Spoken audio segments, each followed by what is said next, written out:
Hello भाई। तो फिर से स्वागत है हमारे एग्जाम स्टडी वे चैनल में। और ये पॉलिटी का तीसरा पार्ट है। हम लोग जीके जीएस मस्ती का पॉलिटी नोट्स कवर कर रहे हैं, और जो कि अब 4 पार्ट में हम लोग कवर कर चुके हैं। 2 पार्ट अब पहले से ही इस चैनल पे अपलोड कर दिए हैं। अगर आप लोग नहीं देखे तो उसको देख लीजिए। उसके बाद ये पार्ट 3 है, इसके बाद पार्ट 4 जो लास्ट रहेगा। ठीक है, जैसे ही पॉलिटी समाप्त हो जाएगा हम लोग बिहार स्पेशल लेकर आएंगे। ठीक है, अभी फ़िलहाल जो भी अगर आप बीपीएससी का तैयारी कर रहे हैं, 72वां बीपीएससी हो गया या एडीओ हो गया, या बिहार एसएससी का जो सीजीएल 4 का तैयारी कर रहे हैं, तो ये जो नोट्स हैं उसके लिए ज़रूरी है। ठीक है, यानी बिहार का कोई भी एग्ज़ाम का तैयारी कर रहे हैं तो ये नोट्स जो है जीके जीएस मस्ती का है वो उसके लिए काम करेगा। ठीक है, आगे बढ़ते हैं हम लोग पार्ट 3 की ओर। ठीक है, देखिए भाग 7 तक जो संविधान का भाग 7 तक वहाँ तक लोग समाप्त कर चुके थे। ये भाग 8 से यहाँ स्टार्ट करते हैं। ठीक है, देखिए भाग 8 में जो है किसका चर्चा किया गया, केंद्र शासित प्रदेश या संघ राज्य क्षेत्र। इसमें जो है अनुच्छेद 239 से लेकर 242 तक आता है। अब एक एक करके सारा अनुच्छेद देख लेते हैं। पहले समझ लीजिए कि केंद्र शासित प्रदेश पर नियंत्रण किसका होता है। ठीक है, इस पे जो है केंद्र सरकार द्वारा राष्ट्रपति नियंत्रण करता है, या तो वहाँ पे उपराज्यपाल होगा या तो प्रशासक कहलाएगा। ठीक है, आगे देखते हैं 239 में क्या है। 239 में केंद्र शासित प्रदेश का प्रावधान क्या है, केंद्र शासित प्रदेश का प्रावधान 239 में। 240 में देखेंगे केंद्र शासित प्रदेश का विनिमय कौन करेगा, राष्ट्रपति द्वारा। ठीक है, आगे बढ़ते हैं 241 देखते हैं, केंद्र शासित प्रदेश का उच्च न्यायालय यानी हाई कोर्ट के बारे में बात कर रहा है, यानी केंद्र शासित प्रदेश का हाई कोर्ट 241 में। ध्यान रखिएगा 242 में संसद द्वारा यूटी में कानून का प्रावधान। देखिए यूटी मतलब केंद्र शासित प्रदेश है। ठीक है, उसका शॉर्ट फॉर्म लिखा हुआ, यानी संसद द्वारा यूटी में कानून का प्रावधान किसके द्वारा किया जाएगा, राष्ट्रपति के द्वारा। आगे बढ़ते हैं, अब जो वर्तमान में कितना केंद्र शासित प्रदेश है हम लोग पीछे ही पढ़ चुके हैं, 8 है। ठीक है, देखिए 8 है। एक तो दिल्ली हो गया, एक पुदुचेरी हो गया, एक जम्मू कश्मीर हो गया, एक दादर नगर हवेली तथा दमन दीव, दोनों को एक कर दिया गया है। पहले दोनों अलग अलग था। ठीक है, 5वां है चंडीगढ़, एक 6वां है अंडमान निकोबार, 7वां लक्षद्वीप है और 8वां लद्दाख है। ठीक है, एक एक करके देख लेते हैं। ठीक है, ये क्या है, दिल्ली का जो ये राजधानी दिया हुआ शायद। ठीक है, दिल्ली का राजधानी क्या है, नई दिल्ली है। और पुडुचेरी हो गया। जम्मू कश्मीर का 2 राजधानी है। ठीक है, एक तो ग्रीष्मकालीन बोलेगा तो श्रीनगर, और शीतकालीन बोलेगा तो जम्मू। और देखिए दमन नगर एवं हवेली तथा दमन द्वीप का क्या है, दमन है। इसको ध्यान में रखिएगा। ठीक है, दादर नगर हवेली और दमन व द्वीप का राजधानी कहाँ है, दमन होगा। चंडीगढ़ का चंडीगढ़ है। अंडमान निकोबार का श्री विजयपुरम है, या तो इसको पहले पोर्ट ब्लेयर बोला जाता है। ठीक है, लक्षद्वीप का है कावरती, सबसे छोटा है। ठीक है, लद्दाख है लेह। देखिए यहाँ पे जो ना जो दिल्ली और पुदुचेरी है ये दोनों में विधानसभा भी है। ठीक है, और एक वो जम्मू कश्मीर में भी है। ठीक है, नई दिल्ली में राष्ट्रीय राजधानी क्षेत्र घोषित कब हुआ था, 69वां संविधान संशोधन 1991 के द्वारा। ये जो है दिल्ली और पुदुचेरी का ये राष्ट्रपति चुनाव में भाग लेते हैं। 70वां संविधान संशोधन 1992 के द्वारा अधिकार दिया गया था ये लोगों को। ठीक है, अब देखिए ये जो है ना जम्मू कश्मीर और लद्दाख 31 अक्टूबर 2019 को केंद्र शासित प्रदेश का दर्जा दिया गया था। ठीक है, इससे पहले क्या था, जम्मू कश्मीर और लद्दाख एक ही राज्य था, जम्मू कश्मीर। ठीक है, और इसे विशेष राज्य का दर्जा प्राप्त था। लेकिन 31 अक्टूबर 2019 को क्या कर दिया, जम्मू कश्मीर को 2 पार्ट में किया, और जम्मू कश्मीर को एक यूटी बनाया गया और लद्दाख को एक यूटी बनाया गया। ठीक है, आगे बढ़ते हम लोग, दादर नगर हवेली को केंद्र शासित प्रदेश का दर्जा कब दिया गया, 10वां संविधान संशोधन 1960 के द्वारा। दमन एवं दीव को केंद्र शासित प्रदेश का दर्जा 12वां संविधान संशोधन 1962 का। तो ये फैक्ट सब याद कर लीजिएगा। ठीक है, आगे बढ़ते हम लोग, पुडुचेरी के बारे में बात करेंगे। ये 1954 में मुक्त हुआ था। ठीक है, अधिकार किस पे था इसका, फ्रांसीसियों का अधिकार था पुडुचेरी पर। ठीक है, आप एक सवाल का आंसर दीजिएगा। ठीक है, गोवा पे किसका अधिकार था। ठीक है, ये पुडुचेरी पे किसका अधिकार है, फ्रांसीसी का। आप बताइएगा गोवा पे किसका अधिकार था। इसमें 4 जिला है, पुडुचेरी में कितना जिला है, 4 जिला है, विस्तार 3 राज्य में। ध्यान रखिएगा पुडुचेरी का 3 राज्य में विस्तार है। ठीक है, 4 जिला के बारे में देख लेते हैं। एक तो पुडुचेरी हो गया, एक कराईकल हो गया, एक यनम हो गया, एक माहे हो गया। ठीक है, 4 राज्य जिला कौन कौन सा है, पुडुचेरी, कराईकल, यनम और माहे। देखिए माहे कहाँ है, कौन से राज्य में, केरल में। यनम कौन से राज्य में, आंध्र प्रदेश में। और 2 जिला किसमें है, पुडुचेरी और कराईकल तमिलनाडु। देखिए 2 नाम यहाँ देखिए, पुडुचेरी या कराईकल क्या है, बड़ा बड़ा नाम है, तो ऐसे ध्यान रखिएगा कि तमिलनाडु भी क्या है, बड़ा है अक्षर में, तो ध्यान रखिएगा तमिलनाडु से। यनम हो जाएगा आंध्र प्रदेश से, और माहे केरल से। ठीक है, आगे बढ़ते हम लोग, विधानसभा 70वां संविधान संशोधन 1992 के द्वारा। लक्षद्वीप का राजधानी देखते हैं, राजधानी क्या है इसका, कावरती हो गया। इसमें 36 द्वीप है, क्षेत्रफल में सबसे छोटा है और न्यूनतम जनसंख्या यहाँ पे है। परवाल या मूंगा या कोरल लीफ निर्मित चट्टान है। ठीक है, ध्यान रखिएगा जो लक्षद्वीप पूछेगा तो लक्षद्वीप जो है ना परवाल, मूंगा या कोरल लीफ से निर्मित है। ठीक है, सर्वाधिक लिंगानुपात वाला केंद्र शासित प्रदेश है, 946 है। सर्वाधिक साक्षरता वाला केंद्र शासित प्रदेश 92.28% है। ठीक है, आगे बढ़ते हैं, देखिए यहाँ पे हाई कोर्ट दिया हुआ, ठीक है। दिल्ली का हाई कोर्ट का है, दिल्ली में। चंडीगढ़ का है, चंडीगढ़ में। दमन एवं दीप का है, मुंबई में। दादर नगर हवेली का क्या है, मुंबई में। पुडुचेरी का मद्रास में हो जाएगा।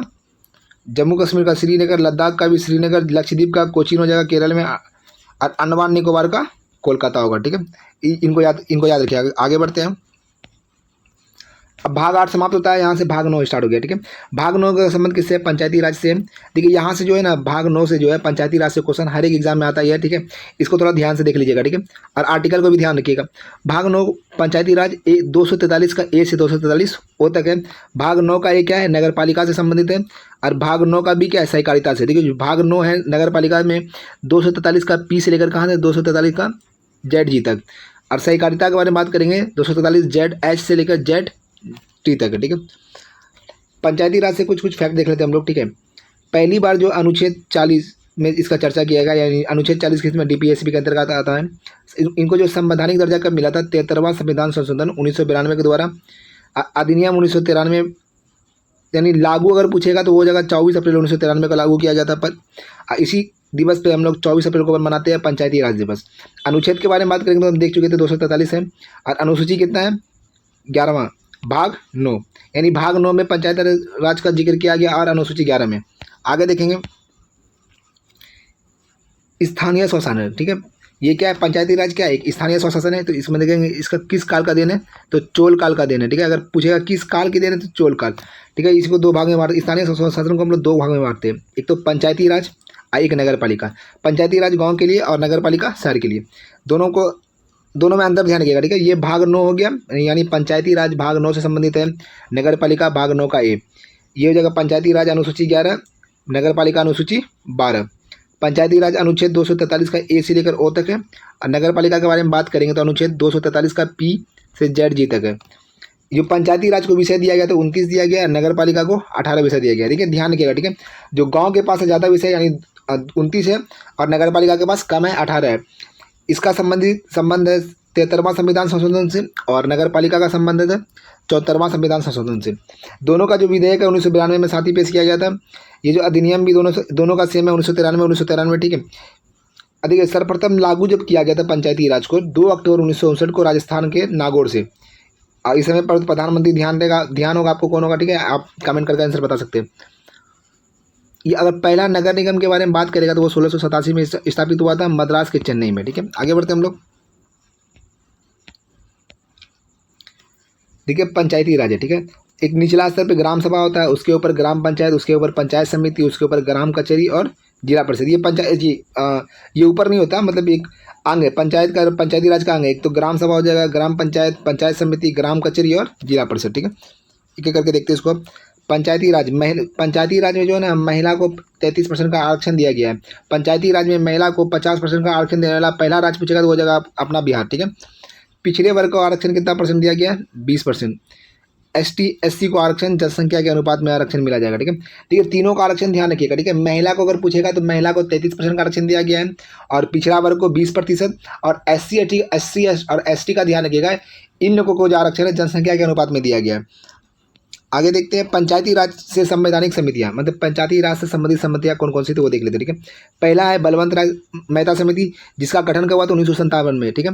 और ये इन्होंने जो अपना रिपोर्ट क्या बोला था, रिपोर्ट में त्रिस्तरीय समिति के बारे में बात किया था। दूसरा था अशोक मेहता समिति, 1977 में स्थापित हुआ था। आइए द्विस्तरीय के बारे में बात कर रहे थे।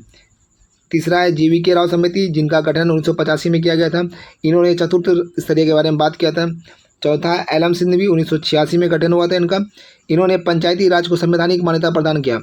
यानी पूछेगा, ठीक है, कि पहला ऐसा समिति कौन सा था जिसने संवैधानिक मान्यता के बारे में बात किया पंचायत के बारे में, तो वो जगह LM सिंघवी, ठीक है। इसको जो है ना चारों को ध्यान रखिएगा। इसका तो गठन कब हुआ था, ठीक है, कभी क्रम में पूछ लेता है। और एक ये कि कौन से समिति ने कौन से स्तर के बारे में बात किया था, ठीक है। बलवंत राय मेहता, देखिए इसमें जो है एक बलवंत, एक राय, एक मेहता, ठीक है। 3 शब्द हैं तो त्रिस्तरीय। अशोक मेहता 2 शब्द हैं तो यहाँ 2 स्तरीय आ जाएगा, ठीक है। GVK राव 4 है तो यह चतुर्थ समिति, ठीक है। और देखो यहाँ पे क्या है, सिंधवी, यानी 100 से संविधान और 100 से सिंधवी, ध्यान रखिएगा ऐसे करके, ठीक है। अब पांचवा थे पीकन थुंगन समिति, 1989 में, यानी 1989 में। यह भी संवैधानिक दर्जा का प्रदान करने की कोशिश की थी, ठीक है। आगे देखते हैं नोट में क्या है, पंचायती राज का शिल्पकार किसे कहा था, बलवंत राय मेहता को, ठीक है। त्रिस्तरीय के बारे में दिया था, तो त्रिस्तरीय बलवंत राय मेहता ने दिया था। एक तो ग्राम स्तर पे क्या होना चाहिए, ग्राम पंचायत, अब ब्लॉक या प्रखंड स्तर पे पंचायत समिति, जिला स्तर पे जिला परिषद। आगे देखते हैं इसका जो हेड कौन होगा, यानी एक एक करके देखते हैं पहले हम लोग, ठीक है। ग्राम स्तर के बारे में देखते हैं, ग्राम स्तर में ग्राम पंचायत है, इसका जो हेड होगा मुखिया या प्रधान कहलाएगा। अधिकारी बीडीओ होगा। कार्यकाल के बारे में बात करेंगे तो 5 वर्ष, आयु कितना होना चाहिए, मिनिमम 21 वर्ष। ब्लॉक स्तर पर क्या देखा था, पंचायत समिति, इसका प्रमुख क्या होता है, बीडीओ होता है, इनका भी कार्यकाल 5 वर्ष और न्यूनतम आयु 21 वर्ष। इधर जिला स्तर पर था जिला परिषद, इसका जो प्रमुख होता है यानी हेड जो होता है उसको अध्यक्ष बोलते हैं, ठीक है। और जो इनका अधिकारी होता है वो पंचायत जिला पंचायत अधिकारी होता है, इनका कार्यकाल भी 5 वर्ष, आयु 21 वर्ष। देखिए यहाँ पे याद रखना ये दोनों है, ठीक है, इसको ध्यान रखिएगा। ग्राम स्तर पे ग्राम पंचायत है और इसका जो हेड होता है उसको क्या बोलते हैं, मुखिया या प्रधान। और ब्लॉक स्तर पे कौन है, पंचायत समिति, और इसका हेड को क्या बोलते हैं हम लोग, प्रमुख बोलते हैं। जिला स्तर पर जिला परिषद है और इसके प्रमुख हम लोग अध्यक्ष बोलते हैं, ठीक है। आगे बढ़ते हैं। पंचायती राज अनुच्छेद 243 का ए से लेकर ओ तक देख लेते हैं, ठीक है। हर एक आर्टिकल के बारे में बात किया गया, ठीक है। ए से क्या है, इनको थोड़ा सा ध्यान रखिएगा, ठीक है। ए से है ग्राम सभा, माने ए में क्या है, ग्राम सभा। बी में है क्या, पंचायतों का गठन। सी में है संरचना। डी में है आरक्षण। ई में है पंचायतों का कार्यकाल। एफ में है योग्यता। जी में क्या है, पंचायतों का शक्ति। एच में क्या है, कर लगाने की शक्ति, पंचायतों को कर लगाने की शक्ति। आई में है वित्त आयोग। जे में है पंचायतों को लोगों की समीक्षा। के में है निर्वाचन। एल में है संघ एवं राज्य में लागू। एम में है कुछ क्षेत्रों में लागू नहीं होना। एन में है विशेष परिस्थितियों में कार्यकाल बढ़ाना। और ओ में है निर्वाचित संविधान में न्यायपालिका का वर्जित होना, ठीक है। अब हम लोग जो सर इसमें ट्रिक दिए उसको देख लेते हैं एक बार, ठीक है। देखिए ए से रखिएगा असेंबली, क्या है, ए से असेंबली, असेंबली मतलब ग्राम सभा। बी से क्या होता है, बिल्ड, बिल्ड मतलब गठन करेंगे, पंचायतों का गठन। सी मतलब क्या होता है, कंस्ट्रक्शन मतलब संरचना। डी मतलब दबेलो, डी से दबेलो यानी आरक्षण के बारे में बात करेगा। ई से क्या होता है, ईयर, ईयर मतलब क्या पूछते हैं हम लोग, कार्यकाल पूछते हैं। एफ से क्या होता है, फेल, फेल मतलब ये अयोग्य, तुम क्या है, अयोग्य, फेल मतलब अयोग्य। जी से मतलब जीनियस, जीनियस मतलब क्या होता है, शक्ति है उसके पास, ठीक है। एच से मतलब हाई टैक्स यानी टैक्स की कर लगाने की शक्ति हो जाएगा। आई मतलब होता है इनकम, इनकम को किससे संबंधित होगा, वित्त आयोग से। और जे से क्या आ जाएगा, जांच, यानी पंचायतों की लोगों की समीक्षा, समीक्षा करना मतलब जांच करना हो जाएगा। के से क्या होता है, कलेक्शन, क्या होता है, कलेक्शन यानी इलेक्शन, ठीक है। इलेक्शन से क्या हो जाएगा, निर्वाचन। आगे देखते हैं। एल से लागू होना यानी संघ एवं राज्य में लागू होना। एम से मना होना यानी कुछ क्षेत्रों में लागू नहीं होना। देखिए एल में बोल रहा है क्या, संघ एवं राज्य में लागू होना। एम क्या बोल रहा है, मना होना यानी कुछ क्षेत्रों में लागू नहीं हो, जैसे नागालैंड हो गया, मेघालय, मिजोरम और दिल्ली में, ठीक है। एन से निरंतर बने रहना यानी विशेष परिस्थितियों में कार्यकाल बढ़ाना। ओ से होता ऑब्जेक्शन यानी निर्वाचन संबंध में न्यायपालिका का वर्जित होना, ठीक है। आगे बढ़ते हैं हम लोग। आगे दिया गया स्थानीय स्वशासन किस काल में, चोल काल में था, ठीक है। अगर पूछेगा जनक, पूछेगा स्थानीय स्वशासन का जनक कौन था, ये हो जाएगा लॉर्ड रिपन। गठन का अनुच्छेद 40 में पंचायती राज को संवैधानिक दर्जा 73वां संविधान संशोधन अधिनियम 1993 के द्वारा प्रदान किया गया था। ये हम लोग ऊपर देख चुके, ठीक है। पंचायती राज भाग 9 में है, अनुच्छेद 243 से 243, देखिए हम लोग ऊपर देख चुके, ठीक है। इसको आगे बढ़ते हैं स्पीड में पढ़ के। नगर पालिका भाग 9 का ए में है, अनुच्छेद 243 का पी से लेकर जेड जे तक। सहकारिता भाग 9 का बी में है, अनुच्छेद 243 जेड एच से लेकर जेड का टी तक है। पंचायती राज अनुसूची 11 में, यहाँ पे अंतर ध्यान रखिएगा, ठीक है। पंचायती राज अनुसूची 11 और नगर पालिका अनुसूची 12 में है। और ये पंचायती राज को कितना विषय दिया गया था, हम बताए थे ज़्यादा विषय दिया गया गाँव में, तो 29 हो जाएगा, ठीक है। और ये पूछेगा कि नगर पालिका को कितना है, तो ये हो जाएगा 18, ठीक है। इसको ध्यान रखिएगा। आगे बढ़ते हैं हम लोग। बलवंत राय मेहता की सिफारिश के अनुरूप त्रिस्तरीय व्याख्या 2001 ईस्वी से कार्यरत हुआ है, ठीक है। बिहार पंचायती राज अधिनियम 2006 के मुख्य प्रावधान देख लेते हैं, ठीक है। पंचायत राज के 3 स्तर के बारे में बात करता है, एक तो ग्राम पंचायत, एक पंचायत समिति, ये जिला परिषद। देखिए ये क्या है, हम लोग पढ़ रहे बिहार पंचायती राज अधिनियम 2006, ठीक है। तो पंचायत राज के 3 स्तर दिया है, ग्राम पंचायत, पंचायत समिति, जिला परिषद। आगे देखते हैं। बिहार में महिलाओं को सभी स्तर पर 50% का आरक्षण मिला है। इस प्रकार 50% आरक्षण देने वाला बिहार भारत का प्रथम राज्य है। बिहार ने पिछड़े वर्ग को सभी स्तरों पर अधिकतम 20% का आरक्षण दिया है, ठीक है। अनुसूचित जाति तथा अनुसूचित जनजाति को जनसंख्या के अनुपात में आरक्षण प्राप्त होगा। पंचायत राज का चुनाव राज्य निर्वाचन आयोग के अधीन होगा। ग्राम सभा देख लेते क्या क्या है।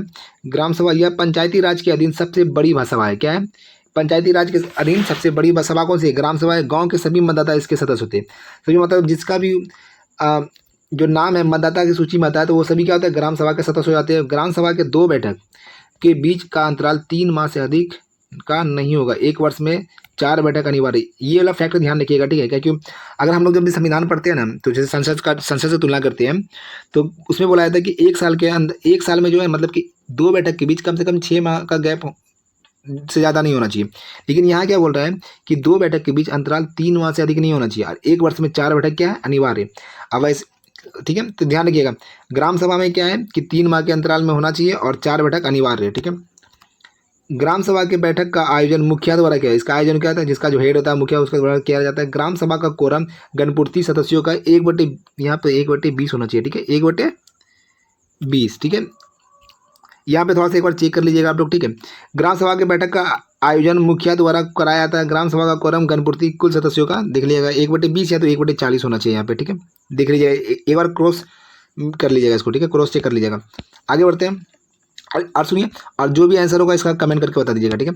ग्राम पंचायत के बारे में देख लीजिए। ग्राम पंचायत में क्या है कि मुखिया, उप मुखिया, वार्ड सदस्य प्लस 7,000 की जनसंख्या पर एक ग्राम पंचायत का गठन होता है। ग्राम पंचायत का कार्यकाल 5 वर्षों का होता है, परंतु इनके विघटन के 6 माह के अंदर पूरा करा लिया जाना था, ठीक है। यानी कि ग्राम पंचायत का कार्यकाल तो 5 वर्ष फिक्स है, ठीक है, लेकिन अगर इसका विघटन हो जाता है तो इसका जो है 6 माह के अंदर इसका चुनाव पूरा करवाया जाएगा, ठीक है।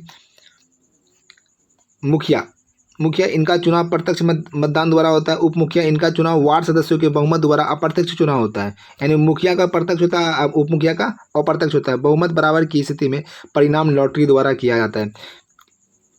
वार्ड सदस्य का चुनाव प्रत्यक्ष मतदान द्वारा होता है। प्रत्येक 500 जनसंख्या पर एक वार्ड सदस्य का निर्वाचन होता है, ठीक है। देखिएगा, वार्ड सदस्य का जो चुनाव जो होता है प्रत्यक्ष मतदान द्वारा होता है। प्रत्येक 500 जनसंख्या पर एक वार्ड सदस्य का निर्वाचन होता है। मुखिया एवं उप मुखिया अपना त्याग पत्र जिला पंचायती राज पदाधिकारी को देता है। वार्ड सदस्य अपना त्याग पत्र स्वयं लिखकर मुखिया को दे सकता है, जिसके 7 दिन बाद उसका पद रिक्त हो जाएगा, ठीक है। देखिए, यह वार्ड सदस्य क्या करता है, अपना त्याग पत्र स्वयं लिखकर मुखिया को दे सकता है, जिसके 7 दिन के बाद उसका पद रिक्त हो जाएगा। ग्राम पंचायत की बैठक के लिए गणपूर्ति सदस्यों की कुल संख्या की आधी है, 1/2 है। यानी ग्राम पंचायत की, अगर ये ग्राम पंचायत देखिए, हम लोग वहाँ पे ग्राम सभा देखे थे, यहाँ क्या बोला, ग्राम पंचायत की बैठक के लिए गणपूर्ति सदस्यों की कुल संख्या की आधी है, यानी आधी होनी चाहिए, ठीक है, यानी बैठक करने के लिए। देखिए, गणपूर्ति का मतलब कोरम, गणपूर्ति या कोरम का मतलब क्या होता है, कम से कम मतलब उतना सदस्य चाहिए जिसके लिए बैठक स्टार्ट हो जाए, ठीक है। अब आता है ग्राम कचहरी। ग्राम पंचायत में न्यायिक पद ग्राम कचहरी होता है। ग्राम कचहरी का प्रधान क्या देखिए, यहाँ भी प्रधान को ध्यान रखिए, यानी हेड कौन, यहाँ पे सरपंच है, जो प्रत्यक्ष मतदान द्वारा निर्वाचित होता है। सभी वार्ड में एक पंच सदस्य का प्रत्यक्ष निर्वाचन होता है। निर्वाचित पंच एवं सरपंच अपने में से एक सरपंच, उप सरपंच का चुनाव अप्रत्यक्ष मतदान द्वारा किया जाता है। प्रत्येक ग्राम कचहरी की सदस्य सहायता के लिए एक सचिव भी होता है, इन्हें एक सचिव भी दिया जाता है, ठीक है। और आगे देखते हैं, देखिए, सरपंच एवं उप सरपंच अपना त्यागपत्र किसको देता है, जिला पंचायती राज पदाधिकारी को स्वलिखित दे सकता है। ग्राम कचहरी का जो पंच है अपना त्यागपत्र सरपंच को देता है। देखिए, यहाँ पे थोड़ा सा ध्यान रखिएगा, ठीक है, फिर से इसको पढ़ते हैं तीनों को, ठीक है। प्रत्येक ग्राम कचहरी की सहायता के लिए क्या होता है, एक सचिव होता है। सरपंच एवं उप सरपंच अपना त्यागपत्र जिला पंचायती राज पदाधिकारी को लिखित दे सकता है, स्वलिखित दे सकता है। और जो ग्राम कचहरी का जो पंच है अपना त्यागपत्र किसको देता है, सरपंच को देता है, ठीक है। और सरपंच किसको देगा, जिला पंचायती राज पदाधिकारी को, ठीक है। आगे बढ़ते हैं, पंचायत समिति देखते हैं। ये प्रखंड स्तर पर पंचायत समिति होता है। प्रत्येक 5,000 की जनसंख्या पर एक पंचायत समिति सदस्य का निर्वाचन होता है। पंचायत समिति सदस्यों का निर्वाचन प्रत्यक्ष मतदान द्वारा होता है, ठीक है। आगे देखते हैं, पंचायत समिति सदस्य यहाँ देखिए, पंचायत समिति सदस्य अपने सदस्यों में से प्रमुख एवं उप प्रमुख के चुनाव अप्रत्यक्ष मतदान द्वारा करता है। प्रमुख पंचायत समिति के बैठक की अध्यक्षता करता है। प्रमुख अपना त्यागपत्र अनुमंडल दंडाधिकारी को देता है। उप प्रमुख अपना त्यागपत्र प्रमुख को देता है, ठीक है। पंचायत समिति का सदस्य अपना त्यागपत्र किसको देता है, प्रमुख को देता है, ठीक है। इनको तीनों को फिर से देखिएगा, ठीक है। प्रमुख पंचायत समिति की बैठक की अध्यक्षता करता है। अब प्रमुख अपना जो त्यागपत्र है अनुमंडल दंडाधिकारी को देता है। उप प्रमुख अपना त्यागपत्र प्रमुख को देता है। अब पंचायत समिति का सदस्य अपना त्यागपत्र किसको देता है, प्रमुख को देता है, ठीक है। अब देखते हैं जिला परिषद, ठीक है। जिला स्तर पर जिला परिषद होता है। जिला स्तर परिषद के सदस्य लगभग 50,000 की जनसंख्या पर प्रत्यक्ष मतदान द्वारा चुने जाते हैं। जिला परिषद के सदस्य अपने में से एक अध्यक्ष एवं एक उपाध्यक्ष का चुनाव अप्रत्यक्ष मतदान द्वारा करते हैं, ठीक है। देखिए, जिला परिषद के जो सदस्य हैं अपने में से एक अध्यक्ष एवं एक उपाध्यक्ष चुनाव क्या करते हैं, अप्रत्यक्ष मतदान द्वारा करते हैं। अध्यक्ष अपना त्यागपत्र जिला दंडाधिकारी को देता है तथा उपाध्यक्ष अपना त्यागपत्र अध्यक्ष को देता है, ठीक है। आगे देखते हैं, जिला परिषद सदस्य अपना त्यागपत्र किसको देता है, अध्यक्ष को। आगे बढ़ते हैं, अब यहाँ से कुछ कुछ आयोग देख लेंगे हम लोग, ठीक है। हम लोग वहाँ तक कंप्लीट कर ले। अब देखिए, जैसे योजना आयोग हो गया, नीति आयोग हो गया, राष्ट्रीय विकास परिषद, अंतर्राष्ट्रीय विकास परिषद, यूपीएससी, पीसीएस, वरीयता क्रम भी देखेंगे, आपातकाल देखेंगे और राजभाषा देख लेंगे, ठीक है। एक एक करके देखते हैं। पहले योजना आयोग देख लेते हैं, ठीक है। फिलहाल तो ये समाप्त हो गया, पर एक बार इनको पढ़ लेते हैं, अभी भी क्वेश्चन इससे बन रहा है, ठीक है। योजना आयोग स्थापना पूछेगा तो 15 मार्च 1950 को। अध्यक्ष पूछेगा तो इसका प्रधानमंत्री होता है, यानी पदेन अध्यक्ष कौन होता है, इसका प्रधानमंत्री होता है। प्रथम अध्यक्ष कौन थे, पंडित जवाहरलाल नेहरू थे, प्रथम प्रधानमंत्री भी थे। प्रथम उपाध्यक्ष बोलेगा तो गुलजारी लाल नंदा। योजना आयोग का अंत कब हुआ था, 1 जनवरी 2015 को। अंतिम अध्यक्ष कौन थे, नरेंद्र मोदी प्रधानमंत्री थे, ठीक है। कार्य का अनुमोदन के बारे में बात करेंगे तो राष्ट्रीय विकास परिषद 6 अगस्त 1952 को। अध्यक्ष इसका कौन था, प्रधानमंत्री। सदस्य बात करेंगे प्रधानमंत्री और सभी राज्यों का सीएम। नोट में देखिए क्या है, सामुदायिक विकास कार्यक्रम 2 अक्टूबर 1952 को शुरू हुआ था, ठीक है। प्रधानमंत्री का पदेन अध्यक्ष होता है, ठीक है, देख लीजिए। योजना आयोग के पदेन अध्यक्ष 15 मार्च 1950 में। नीति आयोग के पदेन अध्यक्ष 1 जनवरी 2015 के। राष्ट्रीय विकास परिषद के पदेन अध्यक्ष 6 अगस्त 1952 में। देखिए यानी ये जो है ना प्रधानमंत्री जो किसके किसके पदेन अध्यक्ष होता है वो यहाँ पे लिस्ट दिया हुआ है, ठीक है।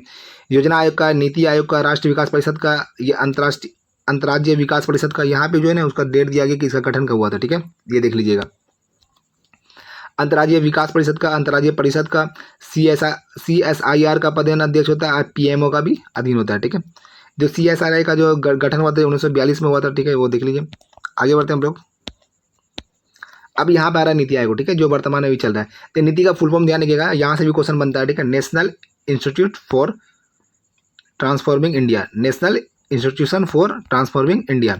इसका जो स्थापना हुआ था योजना आयोग का स्थान पे हुआ, घोषणा 15 अगस्त 2014। ये तिथि याद रखिएगा, ठीक है। घोषणा पूछेगा तो 15 अगस्त 2014, स्थापना पूछेगा तो 1 जनवरी 2015। अध्यक्ष प्रधानमंत्री होता है, प्रथम अध्यक्ष नरेंद्र मोदी थे, वर्तमान अध्यक्ष भी नरेंद्र मोदी है।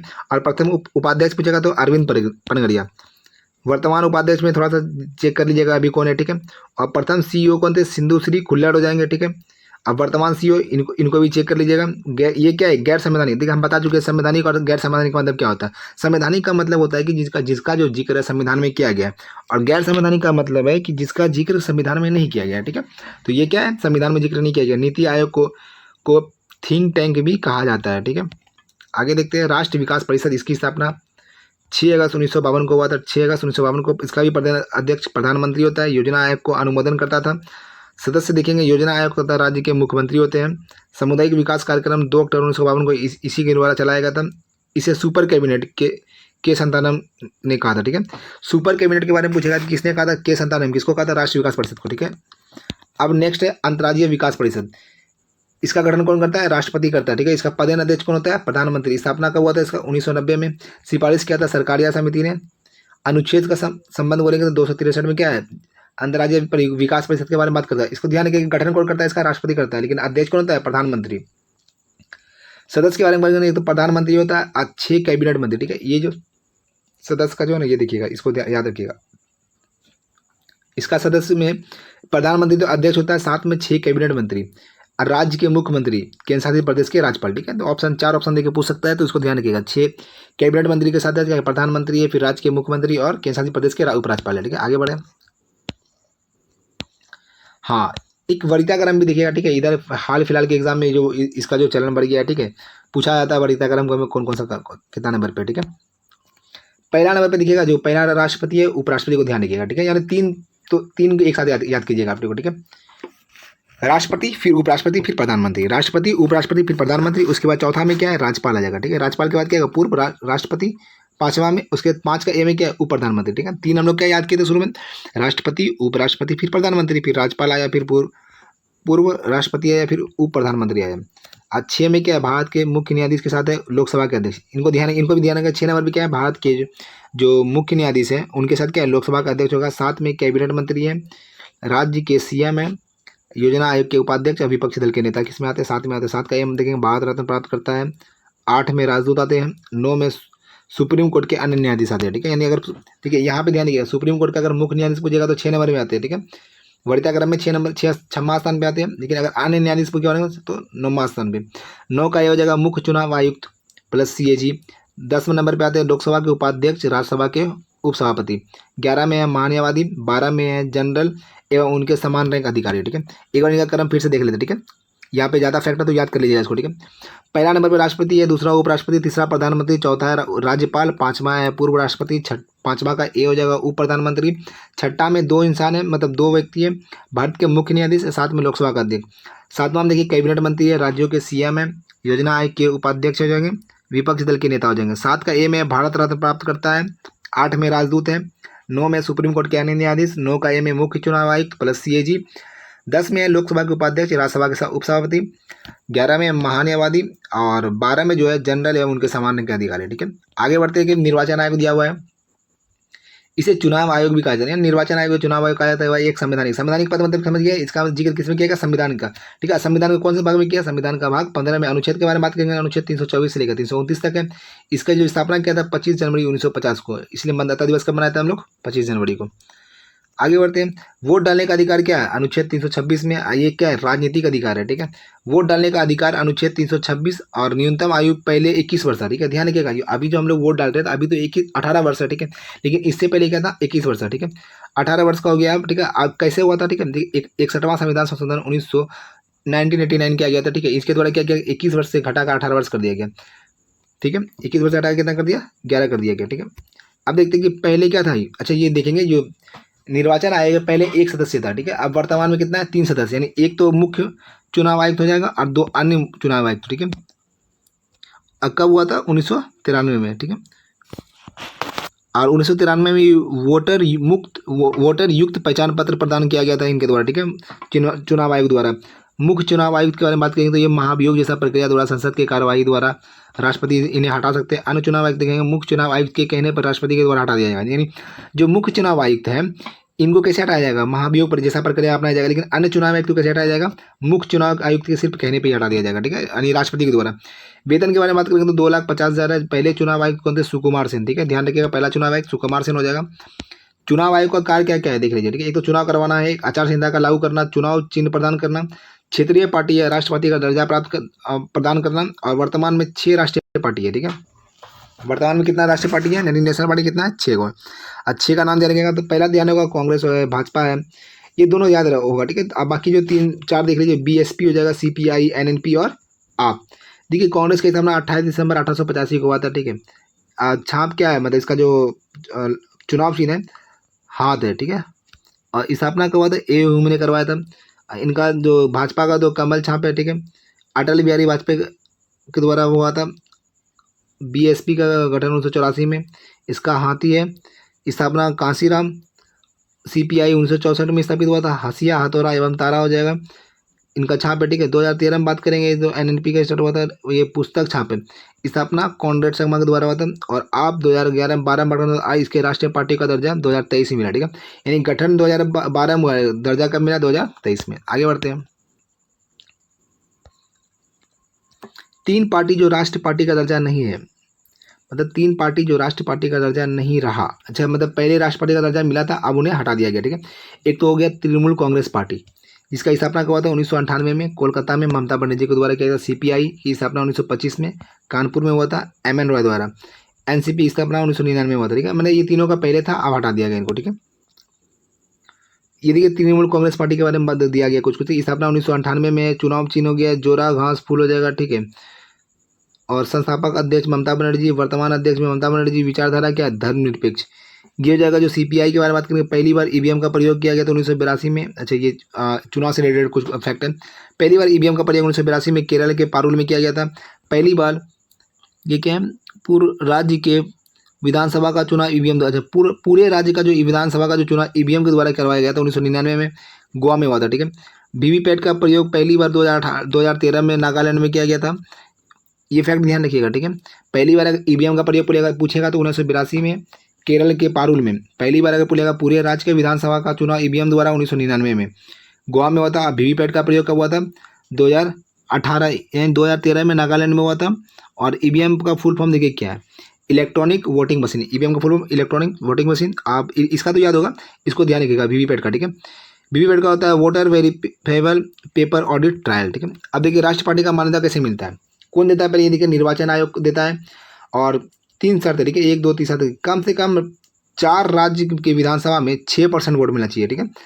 दूसरा क्या है कि कम से कम 4 राज्य के लोकसभा में 6% वोट, और तीसरा है 4 राज्य में क्षेत्रीय पार्टी का दर्जा, ठीक है। यानी ध्यान रखिएगा, कैसे याद रखिएगा वो देख लीजिए, ठीक है। 4 राज्य विधानसभा में भी 6, या तो 4 राज्य लोकसभा में 6%, या तो 4 राज्य में क्षेत्रीय पार्टी के रूप में दर्जा मिलना चाहिए, ठीक है। आगे बढ़ते हम लोग, ठीक है। आपके बारे में यहाँ पे सरकार के बारे में दिया है, ठीक है। दिल्ली से तो सरकार आप पार्टी का हट गया है, ठीक है। आगे बढ़ते हैं, यानी अच्छा ये वहाँ पर जो है ना क्षेत्रीय पार्टी का दर्जा कहाँ कहाँ मिला वो दिया गया यहाँ पे, ठीक है। आगे बढ़ते हैं हम लोग, वित्त आयोग। अब नेक्स्ट आयोग कौन है? वित्त आयोग, ठीक है। वित्त आयोग में देखते हैं कि इसका स्थापना कब हुआ था? 1951 में। कार्य शुरू कब किया? 1952 में। ये क्या एक संवैधानिक पद है, यानी इसका संविधान में जिक्र किया गया है। और कौन सा अनुच्छेद में? अनुच्छेद 280 में। केंद्र में कौन गठन करता है? राष्ट्रपति, ठीक है। वित्त आयोग का गठन कौन करता है? केंद्र के लिए राष्ट्रपति, अगर पूछेगा राज्य के लिए तो हो जाएगा राज्यपाल। नोट, राज्य वित्त आयोग अनुच्छेद 243 का आई में कौन गठन करता है? राज्यपाल करता है। गठन 5 वर्ष के लिए होता है। वित्त आयोग का पहला अध्यक्ष केसी नियोगी, और दूसरा पूछेगा तो के संतानम, ठीक है। पहला कौन है? केसी नियोगी, दूसरा कौन है? के संतानम। वर्तमान अध्यक्ष पूछेगा 16वां कौन है? अरविंद पड़ेगा, अभी तो अब हट गया, ठीक है। नहीं हटानी है, ठीक है, सॉरी। हाँ, अधिक ये वर्तमान अध्यक्ष है ना कितने नंबर का है, ठीक है। दो चीज़ बताइएगा कमेंट करके, ठीक है। अभी कितना नंबर का जो है अध्यक्ष और कौन अध्यक्ष है, ठीक है, वित्त आयोग के। राजभाषा देखते हैं, राजभाषा का गठन किसके द्वारा किया गया था? बीजी खरे की अध्यक्षता में, ठीक है। राजभाषा का गठन 1955 में हुआ था। रिपोर्ट कब से पाया था? 1956 में। भारत का राजभाषा क्या है? हिंदी। देखिए ये यहाँ ध्यान रखिएगा, ठीक है। ये भारत का राज्य भाषा है, ठीक है, राष्ट्रभाषा नहीं है। क्या है? राज्य भाषा है, ठीक है। यानी भारत का कोई भी राष्ट्रभाषा नहीं है, भारत का जो भी है राज्य भाषा वो भी हिंदी है। दर्जा दिया गया 14 सितंबर 1949 को। राष्ट्रीय हिंदी दिवस मनाते हैं 14 सितंबर को। विश्व हिंदी दिवस 10 जनवरी। राष्ट्र हिंदी दिवस 14 सितंबर, विश्व हिंदी दिवस 10 जनवरी। राजभाषा हिंदी है, भाग 17 में, अनुच्छेद 343, ठीक है। यहाँ पे बोडमास लिखा हुआ है, ठीक है। बोडो, डोंगरी, मैथिली, संताली। ये तो 92वां संविधान संशोधन 92वां संविधान संशोधन 2003 के द्वारा जोड़ा गया था 8वीं अनुसूची में, ठीक है। ये पहले तो जो भाषा था ना 14 था, ठीक है, 22 हो गया 8वीं अनुसूची में, उन्हीं का दिया हुआ है अलग से यहाँ पे शायद लिखा हुआ है, ठीक है। पहला विश्व हिंदी सम्मेलन 1975 में हुआ था नागपुर, महाराष्ट्र में। भाषा कितना है? 8वीं अनुसूची में था। 8वीं अनुसूची में कितना भाषा है? 22। पहले कितना था? मूल संविधान में 14 भाषा था। कितना था? 14, ठीक है। अब कितना हो गया? 22। देखिए सिंधी भाषा, ठीक है, पहले 14 था, ठीक है। अब बात करेंगे 14 हो गया, तो 14 कैसे हुआ, ठीक है। 21वां संविधान संशोधन 1967 के द्वारा क्या जोड़ा गया था? सिंधी भाषा का। कितना हो गया? 15। 15 के बाद 3 और जोड़ा गया, ठीक है।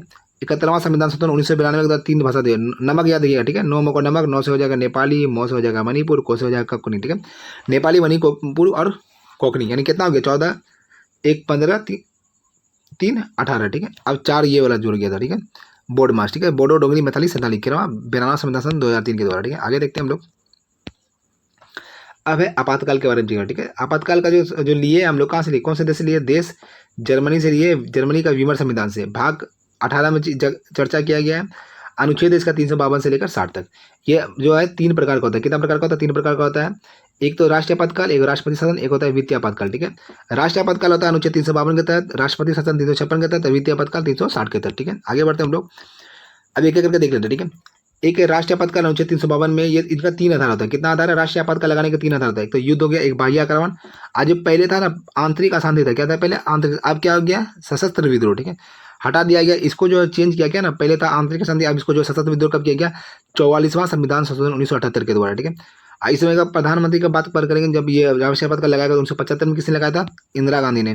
राष्ट्रपति कौन था? फखरुद्दीन अली अहमद, ठीक है। मंत्रिमंडल की लिखित सिफारिश पर 352 लिखा गया है, ठीक है। 352 में जिक्र किया गया है। पहले ये जिक्र नहीं था, ठीक है।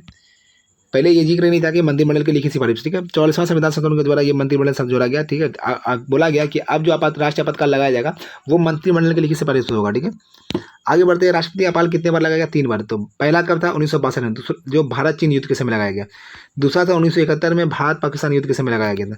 तीसरा था 1975 में, और ये आंतरिक अशांति के आधार पर लगाया गया था, ठीक है। इन्हीं के द्वारा क्या 5वीं जो लोकसभा थे उसका कार्यकाल 1 वर्ष बढ़ा के 6 वर्ष कर दिया गया, ठीक है। फिर 5वीं जो 5 वर्षीय योजना थी ये 4 वर्ष का था, ठीक है। यानी ध्यान रखिएगा जो 5वीं पंच योजना है वो 5 वर्ष की नहीं था, यानी 1 साल कम का था, यानी 4 वर्ष का था, ठीक है। आगे देखते हैं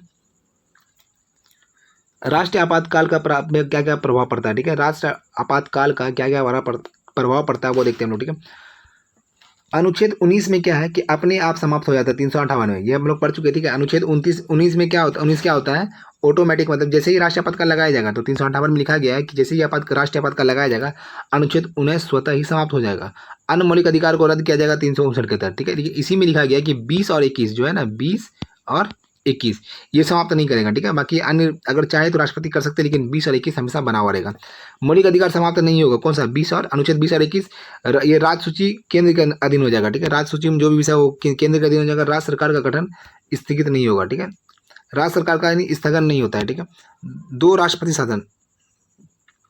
अच्छा, ये जो दूसरा आपातकाल क्या है? राष्ट्रपति शासन है। ठीक है, अनुच्छेद इसका 356 में हो जाएगा। राज्य में राष्ट्रपति शासन लगाने का अधिकार है।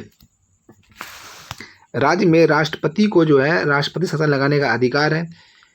पहला क्या है? एक संवैधानिक विफलता में और एक केंद्र के सुझाव को नहीं मानने पर सलाह देगा राज्य के राज्यपाल, राष्ट्रपति द्वारा लगाया जाएगा। ठीक है, पहली बार राष्ट्रपति शासन कहाँ लगा था? पंजाब में लगा था। फैक्ट ध्यान रखिएगा। ठीक है, पहली बार राष्ट्रपति शासन कहाँ लगा था? वो पंजाब में लगा था। सर्वाधिक समय तक राष्ट्रपति शासन कहाँ लगा है? वो जम्मू कश्मीर में लगा। सर्वाधिक समय पर बार राष्ट्रपति शासन कहाँ लगा? मणिपुर में 11 बार। ये पूछेगा सर्वाधिक बार कितना कहाँ लगाया गया? मणिपुर में 11 बार, उत्तर प्रदेश में 10 बार, और बिहार के बारे में बात करें तो वो 8 बार लगाया गया। ठीक है, अब पहली बार अगर बात करेंगे बिहार में कब लगाया गया था? 1968 में। उस समय जो बिहार के जो सीएम और राज्यपाल, ध्यान रखिएगा। ठीक है, सीएम थे भोला पासवान शास्त्री और राज्यपाल थे नित्यानंद कानूनगो।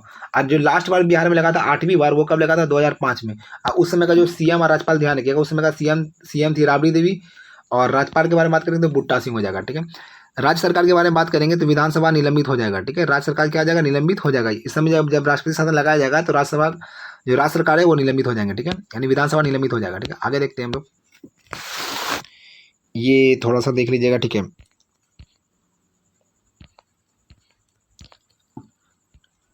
ठीक है, इसको थोड़ा सा आराम से देखिएगा। ठीक है, यहाँ पे तुलना कर दिया गया। हम लोग ये तो देख चुके थे। ठीक है, राष्ट्रीय आपातकाल का क्या था? 352 हो जाएगा। राष्ट्रपति शासन 356, अद्वितीय आपातकाल 360। ठीक है, आगे देखते हैं। ये जो आपातकाल है, संसदीय प्रस्ताव क्या 2/3 बहुमत से द्वारा जो है लागू किया जाएगा। ये साधारण बहुमत से और ये भी साधारण बहुमत से। ठीक है, ठीक है, ध्यान रखिएगा। जो वित्तीय आपातकाल है, राष्ट्रपति शासन है, वो साधारण बहुमत से लगेगा। बाकी जो वो राष्ट्रीय आपातकाल है वो 2/3 बहुमत से लगेगा। ठीक है, आगे देखते हैं। ये प्रस्ताव पारित समय के अंदर क्या हो? 30 दिन के अंदर होना चाहिए। ये 60 दिन, ये 60 दिन। ठीक है, ये देखिए, ये दोनों सेम है। ये भी साधारण बहुमत, ये भी साधारण बहुमत, ये भी 60 दिन, ये भी 60 दिन। ठीक है, यहाँ पे थोड़ा विशेष बहुमत लगाया जा रहा है। ठीक है, यानी 2/3 बहुमत द्वारा और 30 दिन के अंदर भी। और यहाँ क्या कि एक बार में 6 महीना, लेकिन पुनः बार बार प्रस्ताव पारित करके 6 महीना करके बढ़ाकर अनंत काल तक हम लोग बढ़ा सकते हैं। यहाँ क्या बोल रहा है कि एक बार में 6 महीना, इसी प्रकार बढ़ाकर अधिकतम 3 वर्ष। ठीक है, यहाँ क्या बोल रहा है? पहला बार जो लगा सकते हैं अनंत काल का, यहाँ पे बोला 3 वर्ष मैक्सिमम होगा। ठीक है, और यहाँ बोल रहा है अनंत काल तक, जब तक राष्ट्रपति वापस नहीं लेगा। ठीक है, आगे देखते हैं। यानी तीनों आपातकाल को जो समाप्त सिर्फ साधारण बहुमत से किया जाएगा। यानी देखिए, लगाने का तो अलग अलग था। ठीक है, जैसे कि हम लोग बोले थे कि राष्ट्रीय आपातकाल 2/3 बहुमत से, और ये दोनों था साधारण बहुमत से। लेकिन अगर तीनों को समाप्त किया जाएगा तो वो तीनों साधारण विधि से हो जाएगा। ठीक है, आगे हम लोग देखते हैं। राष्ट्रीय मानवाधिकार, फिर से यहाँ पे आयोग आ गया। ठीक है, आयोग तो हम लोग पीछे ये वाला आयोग देख लेते फिर से एक बार। ठीक है, राष्ट्रीय मानवाधिकार आयोग स्थापना कब हुआ था? 1993 के अधिनियम के द्वारा हुआ था। मानवाधिकार दिवस के बारे में बात करें 10 दिसंबर को मनाया जाता है। क्यों मनाया जाता है? यूएनओ द्वारा 10 दिसंबर 1948 को मानवाधिकार सार्वभौमिक घोषणा पत्र तैयार किया गया था। ठीक है, पेरिस फ्रांस में। यूएनएचआरसी का स्थापना कब हुआ था? 15 मार्च 2006 को हुआ था। मुख्यालय के बारे में बात करेंगे तो वो जेनेवा स्विट्जरलैंड में। यूएनएचआरसी का फुल फॉर्म दिया गया United nation human rights council. ठीक है, पूर्णकालिक 5 सदस्य होते हैं। नियुक्ति राष्ट्रपति द्वारा किया जाता है। निर्देश क्या है? प्रधानमंत्री 6 सदस्य की कैबिनेट समिति के द्वारा दिया जाता है। और उनके बाद क्या कि राष्ट्रपति से नियुक्त कर दिया जाता है। कार्यकाल 3 वर्ष या 70 वर्ष। ठीक है, इनको ध्यान रखिएगा, 3 वर्ष या 70 वर्ष। पदेन सदस्य कितना आता है? 7 होता है, जो निम्नलिखित है। यानी यूएनएचआरसी में 7 सदस्य पदेन सदस्य होता है। ठीक है, पदेन का मतलब होता है ऑटोमेटिक सदस्य वहाँ का बन जाता है। जैसे कि समझ लिया यहाँ पे। ठीक है, राष्ट्रीय अनुसूचित जनजाति आयोग का अध्यक्ष जो है यहाँ का पदेन सदस्य हो जाएगा। ठीक है, इसका चर्चा किया गया अनुच्छेद 338 का ए में। राष्ट्रीय अनुसूचित जाति आयोग अनुच्छेद 338। राष्ट्रीय अल्पसंख्यक आयोग के अध्यक्ष भी हो जाएंगे। ठीक है, राष्ट्रीय महिला आयोग के अध्यक्ष, राष्ट्रीय बाल संरक्षण आयोग के अध्यक्ष, विकलांग आयुक्त के अध्यक्ष, राष्ट्रीय पिछड़ा वर्ग आयोग के अध्यक्ष, ये सातों क्या हो जाएंगे? यूएनएचआरसी का जो है पदेन सदस्य हो जाएंगे। ठीक है, नेक्स्ट है राष्ट्रीय मानवाधिकार आयोग। 1993 के अधिनियम से इनका गठन किया गया था। कुल सदस्य के बारे में बात करेंगे तो इसमें 3 होता है। ठीक है, कार्यकाल के बारे में बात करेंगे 3 वर्ष या 70 वर्ष। ठीक है, 2 ध्यान रखिएगा। ठीक है, एक तो राष्ट्रीय मानवाधिकार आयोग गया, एक यूएनएचआरसी हो गया। ठीक है, दोनों का कार्यकाल कितना है? 3 वर्ष या 70 वर्ष। ठीक है, ये देखिए, ये जो है ना थोड़ा उल्टा हो गया है। ठीक है, ये जो दिया गया है ना, ठीक है, ये यूनाइटेड नेशन जो है ना, यूनाइटेड नेशन वाला नहीं है, ठीक है। यहाँ पे जो दिया गया है ये, यहाँ से हम लोग जो पढ़ रहे थे, ठीक है, ये इसके बारे में दिया गया है, ठीक है। राष्ट्रीय मानवाधिकार आयोग के बारे में दिया गया, ठीक है। देख लीजिएगा और मिला लीजिएगा उसको, ठीक है। नियुक्ति राज्यपाल हटाएगा राष्ट्रपति। अच्छा, यहाँ पे कुछ गड़बड़ हो गया, ठीक है। यहाँ पे राज्य बड़ा हो जाएगा, ठीक है। अब देखिए महिला आयोग, ठीक है। महिला आयोग का अधिनियम क्या है? 1990, स्थापना 1992 में। राष्ट्रीय महिला दिवस कब मनाया था? 13 फरवरी को। अंतर्राष्ट्रीय महिला दिवस 8 मार्च को। राष्ट्रीय महिला आयोग का पहला अध्यक्ष कौन थी? JB पटनायक। लोकपाल देख लेते हैं, ठीक है। लोकपाल में पहला विधेयक कब आया था? 1968 में। लोकसभा से पास हुआ 1969 में, लेकिन राज्यसभा से पास नहीं हुआ था, ठीक है। लोकपाल अधिनियम कब का है? 2013 का। जो अभी लोकपाल अधिनियम चला हुआ 2013 का चल रहा है, लेकिन पहली बार पूछेगा आया कब? तो 1968 में आया था, ठीक है। लोकसभा से तो पास हो गया 1969 में, लेकिन राज्यसभा से पास नहीं हो पाया। पिनाकी चंद्र घोष, ठीक है। यानी देश का पहला लोकपाल कौन हो जाएगा? पिनाकी चंद्र घोष। वर्तमान लोकपाल हो जाएगा अजय माणिकवार खानविलकर। लोकपाल जो पहली बार कहाँ आया था? स्वीडन में। किस नाम से आया था? ओम्बुड्समैन से, ठीक है। इसका कार्यकाल होगा 5 वर्ष या 70 वर्ष, जो भी पहले हो। कार्य देख लेते हैं। ये भ्रष्ट अधिकारियों की जांच करता है। किसका काम है? लोकपाल का। लोकायुक्त विधेयक कब आया था? महाराष्ट्र में आया था 1971 में पहली बार, ठीक है। अब परिसीमन आयोग के बारे में देख लो, ठीक है। परिसीमन आयोग क्या करता है? जो चुनाव जो क्षेत्र होता है ना, उसका निर्धारण करता है, ठीक है। इसका जिक्र किया गया अनुच्छेद 82 में है। देखिए इसका मतलब क्या हो गया कि परिसीमन आयोग क्या है? एक संवैधानिक आयोग है। प्रथम जनगणना के बाद परिसीमन आयोग का गठन किया जाएगा। पहला परिसीमन आयोग 1952 में, दूसरा परिसीमन 1962 में, तीसरा आएगा 1973 में, चौथा परिसीमन 2002 में। यानी कुल अब तक जो है ना 4 परिसीमन आयोग का गठन किया जा चुका है। पहला कब होगा? 1952, दूसरा 1982, तीसरा हो जाएगा 1973, चौथा हो जाएगा 2002 में। आज इसके द्वारा क्या गया? लोकसभा या राज्यसभा का सीट जो है 2026 तक फिक्स कर दिया गया है। संचित निधि के बारे में बात करेंगे तो अनुच्छेद 266 में जिक्र किया गया है। अधिकार किसका है? इस पर संसद का अधिकार है। वही अगर आकस्मिक निधि के बारे में बात करेंगे तो अनुच्छेद 267 में इसका जिक्र है, और इस पर किसका अधिकार है? राष्ट्रपति का। ध्यान रखिएगा, संचित निधि बोलेगा तो संसद का अधिकार है, और आकस्मिक निधि पे राष्ट्रपति का अधिकार है। आगे बढ़ते हैं।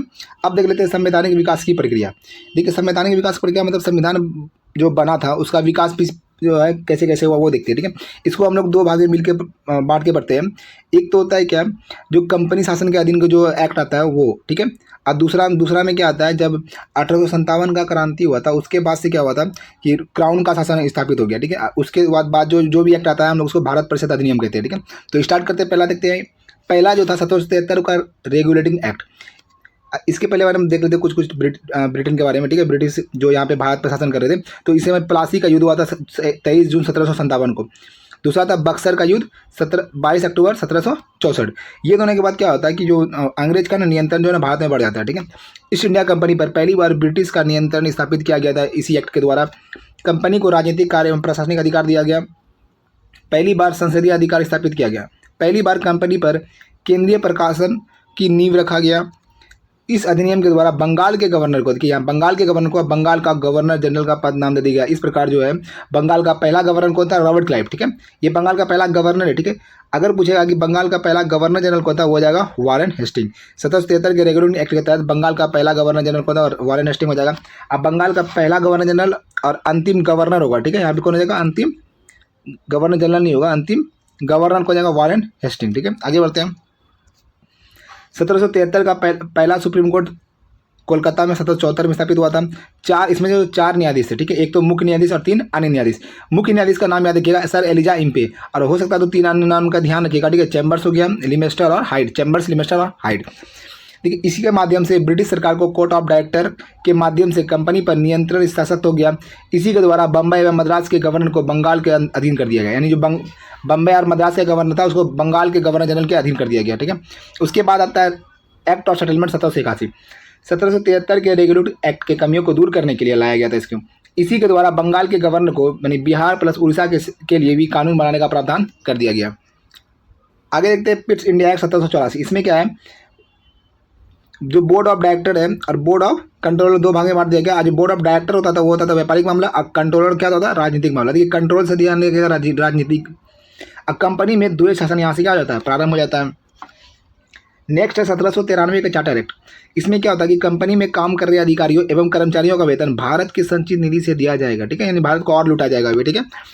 1813 का चैप्टर एक देखते हैं कि कंपनी का शासन 20 वर्ष के लिए बढ़ा दिया गया। कंपनी का आंशिक रूप से एकाधिकार समाप्त कर दिया गया। आंशिक मतलब पूर्णता नहीं है, ठीक है। अगर पूर्णता पूछेगा तो 1833 का एक्ट है। आंशिक मतलब क्या हो गया कि चाय और जो चीन का जो है एकाधिकार अभी भी ईस्ट इंडिया कंपनी के पास था। पहली बार भारत की शिक्षा व्यवस्था पर 1 लाख रुपया प्रत्येक वर्ष प्रावधान किया गया कि 1 लाख रुपया हमको शिक्षा व्यवस्था पर खर्च किया जाएगा, लेकिन हालांकि ये लागू नहीं किया गया था, ठीक है। पहली बार ईसाई मिशनरी को भारत में बसने एवं धर्म का प्रचार प्रसार करने की अनुमति दिया गया था 1813 के एक्ट के द्वारा। नेक्स्ट है 1833 का एक्ट। कंपनी का पूर्ण एकाधिकार अब क्या कर दिया गया, समाप्त कर दिया गया। आंशिक एकाधिकार बोलेगा तो 1813, लेकिन अगर बोलेगा पूर्ण एकाधिकार कब समाप्त हुआ तो वो 1833 का हो जाएगा। आगे देखते हैं, बंगाल के गवर्नर जनरल को अब भारत का गवर्नर जनरल कह दिया गया, ठीक है। देखिए अब यहाँ क्या है, बंगाल का गवर्नर जनरल डायरेक्ट क्या कहलाएगा, भारत का गवर्नर जनरल बना दिया गया। उस समय में बंगाल का गवर्नर जनरल कौन था, लॉर्ड विलियम बेंटिक। इसका मतलब हो जाएगा कि बंगाल का अंतिम governor general Lord William Bentinck और भारत का पहला गवर्नर जनरल ये हो जाएगा लॉर्ड विलियम बेंटिक। और डिग्री दिखाओ और नौकरी पाओ भी इसी एक्ट के द्वारा लाया गया था, ठीक है। यानी योग्यता के आधार पर नौकरी दी जाएगी। जन्म स्थान वंश एवं जाति के आधार पर भेदभाव समाप्त कर दिया गया धारा 87 के तहत। मैकाले आयोग की स्थापना की गई 1834 में। और समिति क्या था, मैकाले समिति, इसका नाम दिया गया। इसमें क्या कितना सदस्य था, 4 सदस्य, ठीक है, जिसे विधि सदस्य कहा गया। मैकाले को क्या बनाया गया, अध्यक्ष बनाया गया। देखिए सभी शिक्षा से संबंधित है, ठीक है, मतलब कि कुछ कानून मतलब कि कुछ जो है समिति का नाम दिया गया जो कि शिक्षा से संबंधित है। पहला तो वुड डिस्पेक्स 1854 में डलहौजी के समय में। दूसरा है हंटर आयोग 1882 में, रिपन के समय में। एक है सैडलर आयोग 1917 में और एक वर्धा आयोग 1937 में। ये चारों जो है ना शिक्षा से संबंधित है, ठीक है। मैकाले समिति के तहत शिक्षा का माध्यम क्या था, अंग्रेजी बताया गया था। दास प्रथा को पहली बार विरुद्ध घोषित किया गया। दास प्रथा का उन्मूलन 1837 में एलन मोरो के समय किया गया था, ठीक है। आगे देखते हैं 1853 का चार्टर एक्ट। खुला प्रतियोगिता परीक्षा की शुरुआत 1854 में हुआ था, ठीक है। भारतीय शिक्षा का मैग्ना कार्टा किसे कहा था, वुड डिस्पेक्स को, जो कि 1854 में आया था, ठीक है। ये देखिए 1858 का भारत परिषद अधिनियम। देखिए ये जो था ना 1853 का जो चार्टर एक्ट था, ये जो कंपनी का जो जब तक कंपनी राज कर रहा था ये अंतिम था, ठीक है। अब यहाँ से जो स्टार्ट होगा 1858 से, यहाँ पे अब डायरेक्ट क्राउन का शासन हो जाएगा, ठीक है। तो नियंत्रण किसका आएगा, महारानी का शासन पर भी महारानी का हो गया। भारत के गवर्नर जनरल को अब भारत का वायसराय कह दिया गया। अब भारत के प्रथम गवर्नर जनरल कौन थे, लॉर्ड कैनिंग। प्रथम गवर्नर जनरल नहीं होगा, प्रथम वायसराय कौन हो, ठीक है। और अंतिम गवर्नर जनरल पूछेगा, भारत का अंतिम गवर्नर जनरल तो हो जाएगा लॉर्ड कैनिंग। यही पूछेगा कि भारत का प्रथम वायसराय कौन था, तो यही हो जाएंगे भारत के प्रथम वायसराय लॉर्ड कैनिंग। महारानी के घोषणा पत्र पद कैनिंग ने कहाँ पढ़ा था, इलाहाबाद में पढ़ा था। बोर्ड ऑफ डायरेक्टर एवं कंट्रोलर को समाप्त कर दिया गया, ठीक है। अब मुगल शासन का भी अंत कर दिया गया। अब यहाँ पे आप बताइएगा कि मुगल शासन का जो है अंतिम शासक कौन था, ठीक है, यानी मुगल वंश का अंतिम शासक कौन था 1857 के विद्रोह के समय, ठीक है। एक नया पद का सृजन किया गया जो भारत का था राज सचिव। ये कहाँ काम करता है, इंग्लैंड में। नेक्स्ट है 1861 का भारत परिषद अधिनियम। अब जो गवर्नर या वायसराय को अध्यादेश जारी करने का शक्ति दिया गया, ठीक है। जैसे अभी देखते हैं वर्तमान में क्या है, राष्ट्रपति को अध्यादेश जारी करने का शक्ति क्या है, 123 से मिलता है, अनुच्छेद 123 से। वहीं राज्यपाल का अध्यादेश क्या है, अनुच्छेद 213 शक्ति मिलता है। पोर्टफोलियो यानी विभागीय प्रणाली की शुरुआत हो गई थी 1862 में। 3 हाई कोर्ट की स्थापना की गई थी, एक कोलकाता, एक बम्बई, एक मद्रास, ठीक है। ठीक है, ये तीनों शहर का नाम याद रखिएगा, ठीक है, कोलकाता, बम्बई और मद्रास 1862 में स्थापित किए गए थे। पहली बार 3 भारतीय से मनोनीत था, यानी विधानसभा में 3 भारतीयों को मनोनीत किया गया। पहला कौन है, बनारस के राजा, दूसरा पटियाला के महाराजा और सर दिनकर राव। यहाँ देखिए 3 विश्वविद्यालय का नाम दिया है जो यहाँ पर है ना, कलकत्ता, बम्बई, मद्रास। वही कलकत्ता विश्वविद्यालय, बम्बई विश्वविद्यालय और मद्रास विश्वविद्यालय की स्थापना 1857 ईस्वी में हुआ था। उस समय वायसराय कौन थे, लॉर्ड कैनिंग थे। यानी ध्यान रखिएगा कलकत्ता, बम्बई और मद्रास में 1857 में पहले विश्वविद्यालय बना। उसके बाद क्या हुआ, 5 साल के बाद हाईकोर्ट बन गया, ठीक है। नेक्स्ट देखते हैं शाही अधिनियम 1876। पहली बार दिल्ली दरबार का आयोजन किया गया 1877 में। इसमें जो थे लॉर्ड लिटन थे, ठीक है। दूसरा आयोजन 1903 में लॉर्ड कर्जन के समय। तीसरा आयोजन 1911 में लॉर्ड हार्डिंग द्वितीय के समय। अब महारानी को भारत की साम्राज्य कब घोषित किया गया, 1877 में, ठीक है। देखिए पूछेगा कि दिल्ली दरबार कितना बार लगा, तो 3 बार, ठीक है। पहला बार लगा था 1877 में, लॉर्ड लिटन था उस समय। 1903 में लॉर्ड कर्जन था और 1911 में लॉर्ड हार्डिंग द्वितीय था, ठीक है। नेक्स्ट आगे बढ़ते हैं 1892 का भारत परिषद अधिनियम। यह क्या था, अप्रत्यक्ष चुनाव की शुरुआत यहाँ से हो जाती है। पहली बार भारतीयों को बजट पर बहस करने का अधिकार मिल गया, देखिए बजट पर बहस करने का अधिकार मिल गया था यहाँ पे, ठीक है। लेकिन वोट देने का अधिकार भी नहीं मिलता है। पहली बार प्रश्न करने का भी अधिकार मिल गया, लेकिन पूरक प्रश्न करने का अधिकार नहीं मिलेगा, ठीक है। आगे देखते हैं 1909 का भारत परिषद अधिनियम। इसका जो अन्य नाम था मार्ले मिंटो सुधार 1909। पहली बार मुस्लिम को पृथक निर्वाचन क्षेत्र प्रदान किया गया। यहाँ से अब जो मुस्लिम को क्या दिया जाएगा, पृथक निर्वाचन क्षेत्र। भारत में सांप्रदायिकता का जनक कौन जाएंगे, लॉर्ड मिंटो द्वितीय। भारत में ब्रिटेन के सभी संवैधानिक प्रयोग में से सबसे कम समय तक चलने वाला अधिनियम 1909 का है भारत परिषद अधिनियम। पूरक प्रश्न पूछने का अधिकार। यहाँ पे देखिए क्या है, पूरक प्रश्न पूछने का अधिकार दे दिया और मत डालने का भी अधिकार दे दिया गया। ब्रिटिश के कार्यकारिणी परिषद के लिए चुने जाने वाले पहले भारतीय कौन थे? सत्येंद्र नाथ सिन्हा थे। ठीक है, नेक्स्ट है 1919 का भारत परिषद अधिनियम। अन्य नाम बात करेंगे तो हो जाएगा मॉन्टेन्यू चैम्सफोर्ड सुधार 1919। प्रांतों में द्वैत शासन की शुरुआत यहाँ से हो जाती है, केंद्र में द्विसदनीय प्रणाली की शुरुआत। देखिए यहाँ पे दोनों को ध्यान रखिएगा। ठीक है, प्रांत में पूछेगा द्वैत शासन है, ठीक है, और केंद्र में पूछेगा तो द्विसदनीय है। अब यहाँ पे क्या होता है कि सिख, ईसाई, एंग्लो इंडियन को भी पृथक निर्वाचन क्षेत्र का मान्यता दे दिया गया। इससे जो पहले जो 1909 में आया था उसमें सिर्फ मुसलमानों को पृथक निर्वाचन क्षेत्र दिया गया था, लेकिन यहाँ पे क्या गया, सिख, ईसाई, एंग्लो इंडियन को भी बढ़ा दिया गया। पहली बार महिलाओं को वोट डालने का अधिकार मिला था। नोट में देखिए क्या है कि विश्व का पहला देश जो महिला को वोट डालने का अधिकार दिया वह था न्यूजीलैंड। ठीक है, और भारत ने कब दिया? 1919 में। लोक लेखा समिति की स्थापना कभी थी? पढ़ चुके हैं 1919 के अधिनियम के द्वारा 1921 में। ठीक है, आगे बढ़ते हम लोग। अब लोक सेवा आयोग, ठीक है, एक तो पीसीएस होता है जो हर एक स्टेट के लिए होता है, एक यूपीएससी होता है जो केंद्र के लिए होता है। ठीक है, दोनों का अधिनियम पूछेगा तो 1919 और स्थापित कब हुआ था? 1926 में। लोक सेवा आयोग की स्थापना ली आयोग समिति की सिफारिश पर हुई थी। ठीक है, ये आयोग का नाम रखिएगा, ली आयोग समिति पर हुआ था। और ली आयोग जो है यानी विधि आयोग की स्थापना कभी थी? 1924 में। इसके बाद रिपोर्ट दिया और 26 में क्या हो गया, इसका गठन हो गया। आगे देखते कि विषय देखिए। ठीक है, जो 1919 का जो विषय था उसमें था ना 2 विषय बना गए थे, एक तो आरक्षित विषय, एक हस्तांतरित विषय। आरक्षित तो दिखेगा जो बढ़िया काम होगा ना वो गवर्नर अपने पास रखेगा। ठीक है, जैसे पुलिस हो गया, भूमिकर हो गया, समाचार पत्र हो गया, छापाखाना हो गया, बिजली और कारखाना। ठीक है, एक है हस्तांतरित विषय। हस्तांतरित विषय में क्या हो गया? स्थानीय विषय, चिकित्सा हो गया, शिक्षा हो गया, सार्वजनिक मामला, पुस्तकालय और संग्रहालय। ठीक है, आगे देखते हैं 1935 के भारत परिषद अधिनियम में सबसे बड़ा अधिनियम ये क्या था? सबसे बड़ा अधिनियम था अंतिम भारत परिषद अधिनियम था। संविधान का सबसे बड़ा स्रोत कहा जाता है, संविधान को ब्लूप्रिंट भी कहा गया है। इसे तो संविधान का ब्लूप्रिंट भी कहा गया क्योंकि अधिकतर जो भाग जो हम लोग संविधान में अपनाए हैं वो इसी एक्ट के द्वारा अपनाए हैं। ठीक है, आगे देखते हैं कि निरंकुशता का अधिनियम कहा जाता है। इसे क्या कहता है? निरंकुशता का अधिनियम कहा जाता है। गुलामी का नया दस्ता किसे कहा था? इसको पंडित जवाहरलाल नेहरू। यह एक ऐसा कार है जिसमें ब्रेक तो है लेकिन इंजन नहीं है। ये किसका कथन है? पंडित जवाहरलाल नेहरू का। यानी इनका 2 कथन ध्यान रखिएगा। तो एक तो बोलता है कि गुलामी का नया दास्ता किसे कहा है? 1935 के एक्ट को। और एक ऐसा कार जिसमें ब्रेक तो है, मतलब कि ब्रेक तो है लेकिन इंजन नहीं है, इसको भी किसने कहा है? पंडित जवाहरलाल नेहरू। ठीक है, अब जो क्या करता है कि प्रेंत में द्वैत शासन का अंत कर दिया गया। जो 1919 में जो प्रांत में जो है द्वैत शासन प्रारंभ किया गया था, अब 1935 में इसे समाप्त कर दिया गया और केंद्र में इसको स्टार्ट कर दिया गया। केंद्र में द्वैत शासन का शुरुआत हो जाता है। संघीय न्यायालय की स्थापना 1935 के अधिनियम द्वारा 1937 में होता है। अखिल भारतीय सेवा 1912 में गठन की चर्चा किया गया 1935 में। 3 पद है, IAS, IPS और IFS। ठीक है, IAS होता है Indian administrative service, Indian police लिखा गया, इंडियन एडमिनिस्ट्रेटिव सर्विस हो जाएगा। IPS से इंडियन पुलिस सर्विस और IFS से इंडियन फॉरेस्ट सर्विस। ठीक है, इसको ध्यान रखिएगा। ठीक है, IFS को हम लोग फॉरेन समझ लेते हैं। ठीक है, यहाँ पे फॉरेन नहीं होगा, फॉरेस्ट होगा। ठीक है, इंडियन फॉरेस्ट सर्विस। आगे बढ़ते हैं। इसी एक्ट के द्वारा RBI की स्थापना की जाती है 1 अप्रैल 1935 को।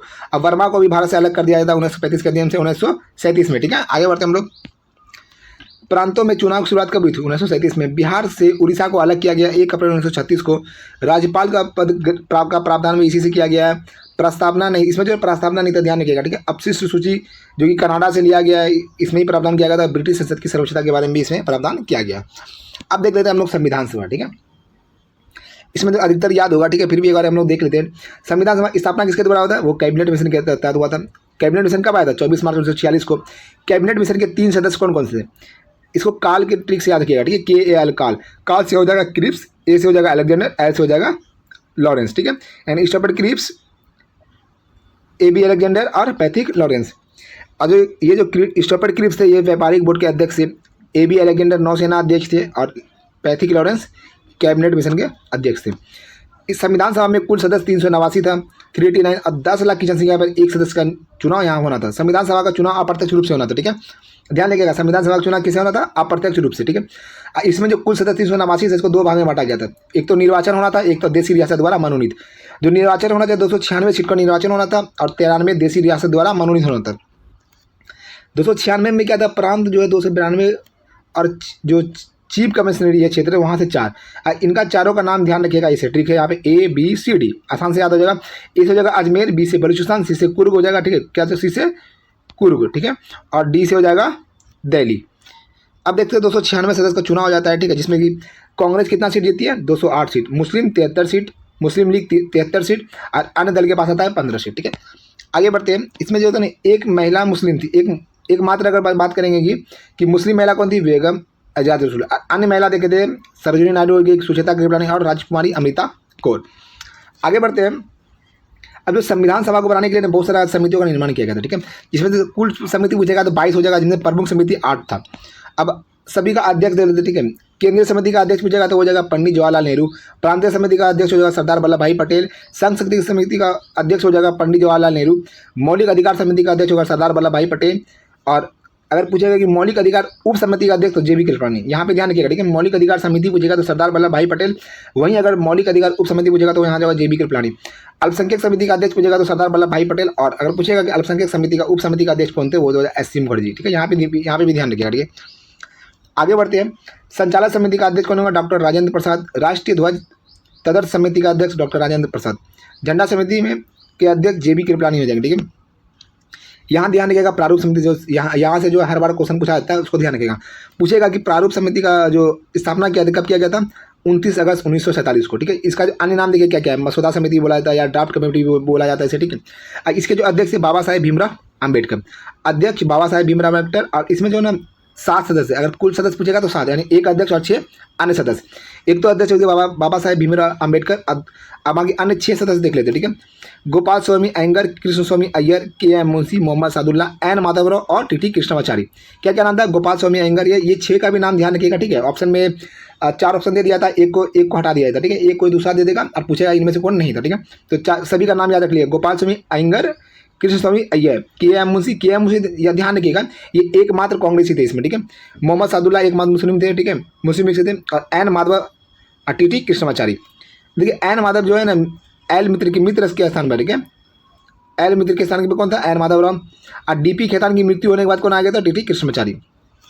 यहाँ देखते हैं कि बाबा साहब भीमराव अम्बेडकर के बारे में देखते हैं कि बाबा साहब अम्बेडकर पहली बार जो है ना बंगाल से चुनाव लड़कर संविधान सभा के सदस्य बने थे। लेकिन हुआ क्या था कि पाकिस्तान के विभाजन के बाद वह हिस्सा पूर्वी पाकिस्तान बांग्लादेश में चला गया, ठीक है। यानी वो लड़के कहाँ से आए थे, पहली बार बंगाल से, ठीक है। लेकिन जब विभाजन हो गया 15 अगस्त 1947 को, तो वो जो हिस्सा था वो बांग्लादेश में चला गया था। इसलिए बाबा साहेब भीमराव अम्बेडकर को पुनः मुंबई से एम.आर. जयकर को इस्तीफा दिलवाकर, देखिए इसका इनका नाम ध्यान रखिएगा, एम.आर. जयकर से इस्तीफा दिलवाया और वहाँ से पुनः चुनाव अम्बेडकर जी जीतकर संविधान सभा का सदस्य बन गए थे, ठीक है। ध्यान रखिएगा एम.आर. जयकर का, ठीक है। संविधान सभा का बैठक जो है ना 165 दिन में हुआ था और 11 बैठक हुआ था। 165 दिन में कितना बैठक हुआ था, 11 बैठक हुआ था। संविधान सभा का बहस 114 हुआ, 114 बार बहस हुआ था। संविधान सभा सत्र देखिए 12 तथा 12 खंड में, ठीक है। कुल खर्चा के बारे में बात करेंगे तो 63,96,729 रुपया। संविधान सभा का पहला बैठक 9 दिसंबर 1946 को। संविधान सभा का अंतिम बैठक 24 जनवरी 1950 को, 24 जनवरी 1950, ठीक है। आगे बढ़ते हैं हम लोग। संविधान सभा का प्रथम अस्थायी अध्यक्ष पूछेगा डॉक्टर सच्चिदानंद सिन्हा। अब प्रथम अस्थायी उपाध्यक्ष पूछेगा तो फ्रैंक एंथोनी, ठीक है। 2 नाम ध्यान रखिएगा। अगर पूछेगा कि देखिए अस्थायी अध्यक्ष तो ध्यान में रहता है कि डॉक्टर सच्चिदानंद सिन्हा थे, लेकिन अस्थायी उपाध्यक्ष नाम जो हम लोग अक्सर भूल जाते हैं, इसका नाम देखिएगा फ्रैंक एंथोनी है। संविधान सभा का दूसरी बैठक कब हुआ था तो वो 11 दिसंबर 1946 को। उस समय स्थायी अध्यक्ष चुन लिया गया था डॉक्टर राजेंद्र प्रसाद को और स्थायी उपाध्यक्ष भी चुन लिया गया था एस.सी. मुखर्जी को। तो 4 नाम यहाँ पे आता है। अगर अस्थायी अध्यक्ष पूछेगा तो डॉक्टर सच्चिदानंद सिन्हा, और स्थायी अध्यक्ष डॉक्टर राजेंद्र प्रसाद। अस्थायी उपाध्यक्ष पूछेगा तो फ्रैंक एंथोनी और स्थायी उपाध्यक्ष पूछेगा तो एस.सी. मुखर्जी। आगे बढ़ते हैं। संविधान सभा का तीसरी बैठक कब हुआ था 13 दिसंबर 1946 को। उद्देश्य प्रस्ताव पारित मतलब कि पेश किसने किया था, पंडित जवाहरलाल नेहरू ने, ठीक है। और स्वीकार कब किया गया था इसे, 22 जनवरी 1947 को, ठीक है। इसी दिन जो है 13 दिसंबर 1946 को उद्देश्य प्रस्ताव पेश किया था पंडित जवाहरलाल नेहरू ने। ऐसे स्वीकार कब किया गया, 22 जनवरी 1947 को। यही उद्देश्य प्रस्ताव जो है आगे चल के जो ना जो संविधान अभी हम लोग का बना हुआ है, यही उद्देश्य प्रस्ताव जो प्रस्तावना के रूप ग्रहण कर चुका है, ठीक है। 24 जनवरी 1950 को राष्ट्रीय गीत प्लस राष्ट्रीय गान को अपनाया गया, यानी राष्ट्रीय गीत और राष्ट्रीय गान को एक ही दिन अपनाया गया 24 जनवरी 1950 को। आगे बढ़ते हैं हम लोग। अब जो राष्ट्रीय संबंध जो हम लोग का सख्त संबंध है को कब अपनाया गया था, 22 मार्च 1957 को। यहाँ पे तिथि जो है ध्यान रखिएगा, ठीक है। संविधान के बारे में देखते हैं, संविधान में क्या क्या है। देखिए तैयार अंगीकृत या अधिनियमित पूछेगा या आत्मसमर्पित पूछेगा तो हो जाएगा 26 नवंबर 1949 को, ठीक है। लागू कब हुआ था, 26 जनवरी 1950 को। 2 तिथि याद रखिएगा। अगर पूछेगा लागू कब हुआ था तो 26 जनवरी 1950 को। अगर पूछेगा कि तैयार अंगीकृत अधिनियमित आत्मसमर्पित कब हुआ था तो 26 नवंबर 1949। समय कितना लगा था, 2 वर्ष 11 माह 18 दिन। ये सब तो याद ही होगा, एक बार फिर से पढ़ लेते हैं। खर्च कितना हुआ था, 63,96,729 रुपया, लगभग 64 लाख रुपये का। मूल संविधान हस्तलिखित जो हाथ से लिखा गया था वो था प्रेम बिहारी नारायण राजा था, ठीक है। ये बिहार से ही थे, ठीक है। अब कितना चित्र था इसमें, 22 चित्र का अंकन किया गया था। बनाया था किसने, नंदलाल बोस ने, ठीक है। यानी पूछेगा लिखा किसने था तो हो जाएगा प्रेम बिहारी नारायण राजा ने, और चित्र किसने किया, चित्रकारी नंदलाल बोस ने, ठीक है। आगे बढ़ते हैं हम लोग। अब प्रकाशन के बारे में बात करें। प्रकाशन किया था सर्वे ऑफ इंडिया जो देहरादून से थे, ठीक। वहाँ से प्रकाशन क्या था, सर्वप्रथम हस्ताक्षर किया था यानी पहली बार जो उसमें पहला हस्ताक्षर किसने किया था, डॉक्टर राजेंद्र प्रसाद ने, और सर्वप्रथम मुस्लिम व्यक्ति हस्ताक्षर किया था वो था मौलाना अबुल कलाम आज़ाद। ठीक है, आगे बढ़ते हैं हम लोग। अब यहाँ से आता है प्रस्तावना। ठीक है, प्रस्तावना से देखिए अक्सर सवाल आ जाता है। ठीक है, इसे उद्देश्य प्रस्ताव कहा जाता है, यानी जो जवाहरलाल नेहरू जो पेश किए थे वही है उद्देश्य प्रस्ताव। ठीक है, संविधान सभा में उद्देश्य प्रस्ताव पंडित जवाहरलाल नेहरू ने तीसरी बैठक में 13 यहाँ पर क्या जगह 13 दिसंबर 1946 को पेश किया था, स्वीकार किया गया था 22 जनवरी 1947 को। ठीक है, प्रस्तावना को संविधान की आत्मा किसने कहा था, पंडित ठाकुर दास भार्गव ने, और संविधान की कुंजी कहा था अर्नेस्ट बेकर ने। ठीक है, प्रस्तावना के बारे में बात कर रहा है। अगर पूछेगा प्रस्तावना को संविधान की आत्मा किसने कहा था, तो ठाकुर दास भार्गव ने, और कुंजी बोलेगा तो अर्नेस्ट बेकर ने। प्रस्तावना को संविधान की जन्म कुंडली पूछेगा तो, यानी जन्म कुंडली या राजनीतिक कुंडली के बारे में बात करें तो किसने कहा था, वो जाएगा के मुंशी का मतलब कन्हैयालाल मणिकलाल मुंशी। आगे देखते हैं प्रस्तावना शुरुआत होता है हम भारत के लोग से। ठीक है, प्रस्तावना में भारत शब्द का 2 बार जिक्र किया गया। कितना बार जिक्र किया प्रस्तावना का, 2 बार। अब देखेंगे सबसे सर्वोच्च कौन है, यहाँ पे संविधान है, हम लोग में सबसे सर्वोच्च कौन है, संविधान है। ठीक है, आगे देखते हैं। आगे संविधान के शक्ति का स्रोत कौन है, भारत की जनता। प्रस्तावना को संविधान के अंग नहीं माना गया बेरुवारू केस में। पहली बार जो तब बोला गया कि जो संविधान में जो है प्रस्तावना क्या है, संविधान का अंग है या नहीं, तो बेरुवारू केस हुआ था 1960 में, उसमें नहीं माना गया। ठीक है, लेकिन आगे चल के क्या हुआ था कि 1973 में जो है ना केशवानंद भारती केस हुआ था, उसमें मान लिया गया था। ठीक है, अब देखिए गोलकनाथ केस कब आया था, 1967 में। और प्रस्तावना को संविधान का अंग कब माना गया था, केशवानंद भारती केस में। इसमें जो 1973 में बता चुके थे 13 जजों की बैठक बैठी थी, ये सबसे लंबा बैठक था। ठीक है, मतलब 13 जज बैठने वाला। ठीक है, आगे देखते हैं। इसी केस में कहा गया कि प्रस्तावना में संशोधन तथा संविधान का संशोधन किया जा सकता है, परंतु मौलिक ढांचा में कोई परिवर्तन नहीं किया जा सकता। ठीक है, मौलिक ढांचा का यहाँ सिद्धांत पूछा कब आया था, ये केशवानंद भारती केस आया था। ठीक है, ये प्रस्तावना पूछेगा कि संशोधन कितना बार हुआ है, तो केवल एक बार हुआ है। ध्यान रखिएगा, जो 42वां संविधान संशोधन 1976 के द्वारा, इसे तीनों शब्द ध्यान रखिएगा, इसमें 3 शब्द जोड़ा गया। ठीक है, एक तो समाजवादी, पदनिरपेक्ष और अखंडता। 3 शब्द, समाजवादी, पदनिरपेक्ष और अखंडता। 3 प्रकार का न्याय है इस प्रस्तावना में। कितना प्रकार का न्याय है, 3 प्रकार का। ठीक है, कौन कौन सा है, सामाजिक, आर्थिक और राजनीतिक न्याय। 5 प्रकार की स्वतंत्रता का जिक्र किया गया, विचार, अभिव्यक्ति, विश्वास, धर्म और उपासना। देखिए इसको याद रखिएगा। ठीक है, विचार करेंगे, फिर उसको अभिव्यक्त करेंगे, क्या करेंगे, उसको अभिव्यक्त करेंगे, फिर उस पर विश्वास अटल कर लेंगे। ठीक है, विश्वास बनने के बाद क्या होता है, वो धर्म बन जाता है, उसके बाद हम लोग उपासना करते हैं। और 2 प्रकार की समानता के बारे में बात करेंगे, एक तो प्रतिष्ठा एवं अवसर की समानता। अंगीकृत अधिनियम आत्मसम्मति कब कहते हैं हम लोग, 26 नवंबर 1949 को। लागू कब हुआ था, 26 जनवरी 1950 को। देखिए यहाँ तक हम लोग का जो है पार्ट 3 जो पॉलिटी का समाप्त हो गया है। ठीक है, वीडियो कैसा लगा ये बता दीजिएगा। ठीक है, अब जो पॉलिटी का लास्ट पार्ट आएगा इसके बाद पॉलिटी समाप्त हो जाएगा। ठीक है, पॉलिटी समाप्त होने के बाद हम लोग बिहार स्पेशल लेकर आएंगे। ठीक है, बिहार स्पेशल को भी 2 या 3 पार्ट में देख लेंगे, मतलब लगभग हम अंदाज से उसको 2 पार्ट में खत्म कर देंगे। ठीक है, उसके बाद कुछ प्रैक्टिस का भी क्वेश्चन लेकर आते रहेंगे हम लोग। ठीक है, अगर देखिए वीडियो अगर पसंद आए तो लाइक कर दीजिएगा। ठीक है, अगर नहीं पसंद आए तो डिसलाइक कर दीजिएगा। ठीक है, बाकी इसको कवर करना चाहते हैं पूरा जो भी जीके जेएस मस्ती का पूरा नोट्स है, तो चैनल को सब्सक्राइब कर लीजिए। ठीक है, अब चलिए मिलते हैं नेक्स्ट वीडियो में। धन्यवाद।